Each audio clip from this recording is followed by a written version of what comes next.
सभी लोगों को नए वर्ष की हार्दिक शुभकामनाएं। कुछ करिए, कसम मत खाइए, कोई बात नहीं, पर कुछ करिए, बदलिए अपने आप। अगर अंगुलीमाल बदल सकता है तो आप भी बदल सकते हैं। अगर वाल्मीकि जी बदल सकते हैं तो आप भी बदल सकते हैं। अगर राजकुमार श्रोण बदल सकता है, बुद्ध का शिष्य था, राजकुमार था।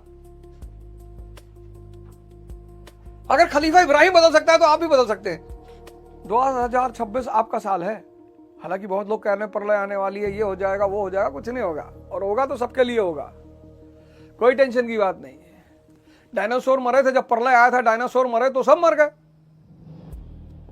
वर्ल्ड वॉर होगा, सबके लिए होगा। प्रलय आएगी, सबके लिए आएगी। पहला काम, साहित्य पढ़ना शुरू करिए। वसुधा का नेता कौन हुआ, भूखंड विजेता कौन हुआ, अतुलित यश क्रेता कौन हुआ। वसुधा का नेता कौन हुआ, पूरी धरती का नेता, राजा भगवान कृष्ण। वसुधा का नेता कौन हुआ, भूखंड विजेता कौन हुआ, सिकंदर। अतुलित यश क्रेता कौन हुआ, बुद्ध। नवधर्म प्रणेता कौन हुआ, महावीर। रामधारी सिंह दिनकर की है लाइन है ये।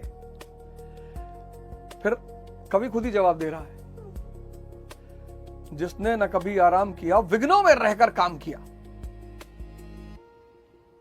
जिसने न कभी आराम किया, विघ्नों में रहकर काम किया, और जीवन में विघ्न जब आते हैं, सोते से हमें जगाते हैं। चैलेंजेस, पंचायत सीरीज देखी ना, उसमें वो जो शराबी ड्राइवर है, तो सचिव जी से कह देता है कि एक दिन देखिएगा आप भी बहुत बड़े शराबी बन जाएंगे। सचिव जी टेंशन में आ जाते हैं, तो प्रधान जी कहते हैं कि कभी कभी जीवन में टेंशन लेना चाहिए, पर कभी जब आप सबके काम के होते हो, हर आदमी फोन उठाता है। यहां इस धरती, मैंने कहा ना, ये जीवन सूत्र पर चलता है। देखो होरी को सूत्र पर, किसान है लेकिन व्यवहारिक बुद्धि है उसके अंदर। अब किसी ने ब्लैक स्कॉर्पियो खरीदी, आपने कहा सनीचर का कलर है, अरे आप कहिए कि वाह, एकदम लग रहा है कि बे अखंडानंद तिवारी लग रहे हुए गाड़ी में बैठ के, एकदम से भौकाल। लेकिन आदमी बोली से भी किसी को खुश नहीं कर सकता, इतना चीप हो गया है।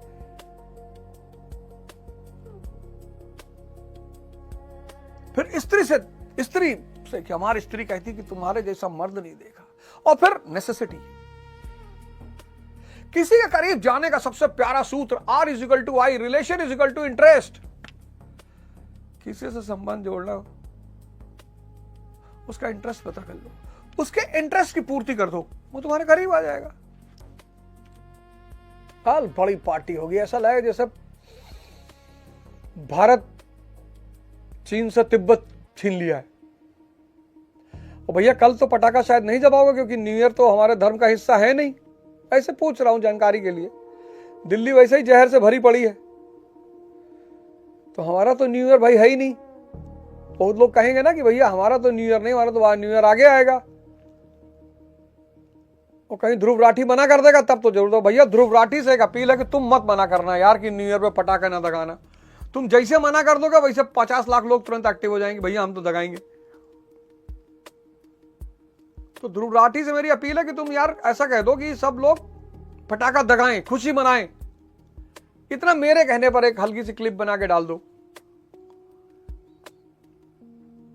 भाई हिंदुस्तान में बहुत सारे यूट्यूबर हैं जो मतलब बड़ी जबरदस्त बातें करते हैं। ध्रुव राठी उनमें से एक है। तथ्यात्मक बातें करता है, लॉजिकल बातें करता है। हमें मानना नहीं मानना वो एक अलग बात है। अब उसने दिवाली के टाइम कह दिया कि भाई पटाखा मत जगाना, AQI आपका बढ़ जाएगा, आप खतरे में पड़ जाओगे। उसको चिढ़ाने के लिए, वो जर्मनी में रह रहा है, उसको क्या चिढ़ा रहे हो?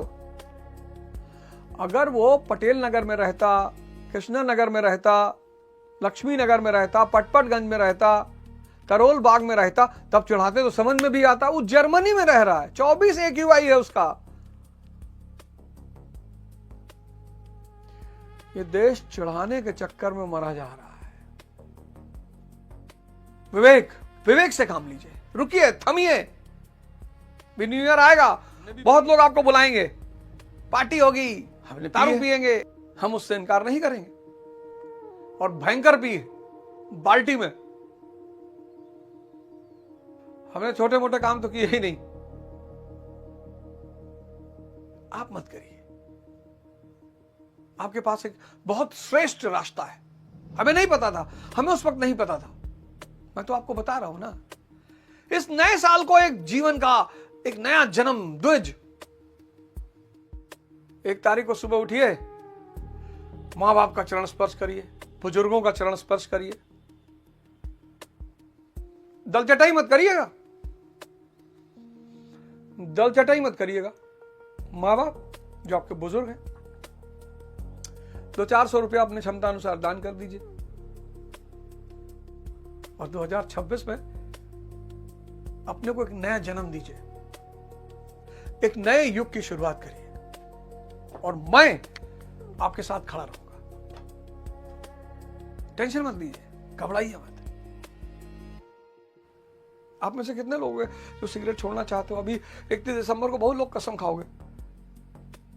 31 दिसंबर को बहुत लोग कसम खाएंगे, क्या साला कुछ नहीं, अब जो है बड़ा पापा का पैसा वेस्ट कर दिए, अब 1 तारीख से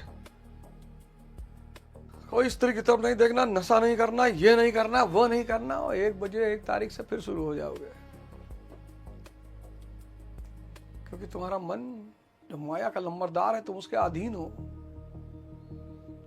तो गुरु जब बना लोगे तो जैसे ही इष्ट चिंतन करोगे, दूसरे अध्याय में बताया था मैंने, 61वां श्लोक दूसरे अध्याय का, इष्ट चिंतन। लड़ो मत, इष्ट चिंतन। सिगरेट पीने का मन कर रहा है, खरीद लो और अपने इष्ट का नाम लेने लगो। अपने मां का ले लो, बाप का ले लो, वो तो तुम्हारा अच्छा सोचते हैं। इष्ट चिंतन। इसीलिए गुरु बनाना अनिवार्य है कि तुम्हारे मन और माया की शक्ति जब तुम्हें कूचने की कोशिश करेगी तो गुरु की शक्ति उसे डिफीट करेगी। अपने जीवन को बदलना चाहते हो तो अपने आप को डिसिप्लिन कर लो। अपने आप को डिसिप्लिन करना चाहते हो तो अपने मन पर कब्जा करना शुरू करो। डिसिप्लिन मोटिवेशन से कभी नहीं आएगी, डिसिप्लिन मेडिटेशन से आएगी। क्योंकि मेडिटेशन मतलब दिमाग को देखना, जागरूक होना, होश में आना। मोबाइल बहुत स्क्रॉल करते हो तो प्लान कर लो कि खड़े होके करेंगे भैया, मोबाइल कभी लेट के स्क्रॉल नहीं करेंगे। तो खड़े अगर बहुत देर हो पाओगे तो आधा घंटा हो पाओगे। आधे घंटे बाद पैर दर्द करने लगेगा तो याद आ जाएगा कि नहीं वे ज्यादा हो गया। लेटोगे तब तो रात निकल जाएगी। यही तपस्या है, मॉडर्न तपस्या। अब वो पुरानी तपस्या नहीं जंगल वंगल में भागने वाली। अब तो नई चुनौतियां, तो नई तपस्या। अब मेज कुर्सी पे बैठ के मत पढ़ो, डाइस मंगा लो, खड़े होके पढ़ो। अब खाना खा के मत पढ़ाई करो। तो सुबह उठे तो 15 ब्रेड खा लिए, 4 केला खा लिए, 2 गिलास दूध पी लिया, ठंडा खा लिए, गए। फिर 6 से 7 मेरे साथ प्रोग्राम करो और 7 से 11 फर्स्ट राउंड। चने का सत्तू लो, 4 चम्मच मिलाओ और पी जाओ। तो प्रोटीन का प्रोटीन, एनर्जी की एनर्जी और पेट हल्का। पढ़ो खड़ा होके, 11 बजे तक पढ़ो। 11 बजे पहला नाश्ता कर लो बढ़िया सा, तब कर लो। लेकिन वज्रासन में बैठ के करो।